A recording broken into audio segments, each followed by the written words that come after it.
நான் நெறைய பேருக்கு சஜெஸ்ட் பண்ணேன். நண்பகல் நேரத்து மயக்கம் வந்து ஃபென்டாஸ்டிக் ஃபில்ம். அது வந்து அது எது வகையில மனச சுத்தப்படுத்துதுன்னு நான் நம்புனேன். எனக்கு அந்த படம் அவ்ளோ புடிச்சது எனக்கு. I love that film. அந்த ஷாட் அந்த அவரோட ஷேடோ தங்குற ஷாட்டு.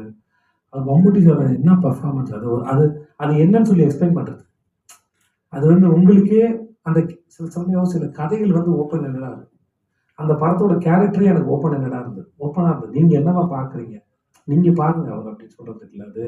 அவர் சிம்பிளா முடிச்சது. அவரு சாம்பார் போட்டு சாப்பிட்டுட்டு இருப்பாரு. அது மேலயே அவர் கொண்டு வந்து ரசம் குழம்பு ஊத்தும். அது அந்த அம்மா வந்து கண்ணுல பார்க்கறதுலாம் பிரச்சனை. அது அவங்க பையன் இல்லன்னு. மனசார பார்க்குற அவங்க அம்மாவுக்கு தெரிஞ்சது அது அவங்க பையன் தான்னு தெரிஞ்சதில்ல. இந்த மாரி நெறைய அந்த படத்துல அவ்வளோ ரெஃபரன்ஸ் நெறைய பேர் அன்னைக்கு ரொம்ப ஆச்சரியமா பார்த்தாங்க. விஜய் சார் எப்படி இவ்ளோ தமிழ் படம் ரெஃபரன்ஸ் எடுத்தாரு அப்படிலாம் பார்த்தாங்க. அந்த ஃபோட்டோகிராஃபி அது ஃபர்ஸ்ட்டு ட்ரெய்லர் வந்தபோது வந்து அந்த டீசர் ஒண்ணு விட்டாங்க இல்லையா? அதுவே ரொம்ப அழகா இருந்தது. நாங்க அங்க ஸ்ரீராம் ராகவன் சார் படம் பண்ண மேரி கிறிஸ்மஸ். நம்ம மதுநீலகண்டன் சார் தான் கேமரா. அங்க வந்து அங்க அங்க பூஜான்னு ஒரு மேடம் அவங்க தான் எடிட்டரு. அவங்க தான் அவரோட எல்லா படங்களும்.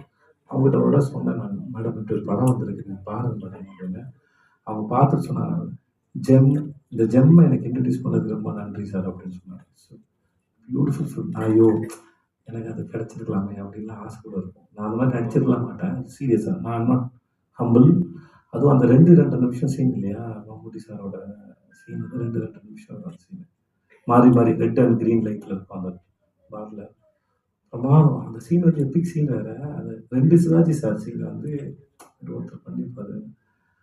சிவாஜி சாரே கிரேட்டஸ்ட் ஆக்டர். அவரோட இதெல்லாம் டச் பண்ணி பண்றது என்ன பொறுத்தவரைக்கும் அது சாதாரண விஷயம் தான். ஆனா இது ஒரு மாரி மீட்டர்ல ரொம்ப நல்லா பண்ணுது. நான் அந்த படத்த விட்டா இன்னும் ரொம்ப நேரம் பேசுவேன். அந்த படத்துல எனக்கு அவ்ளோ ரசிச்சிருக்கேன் நான்.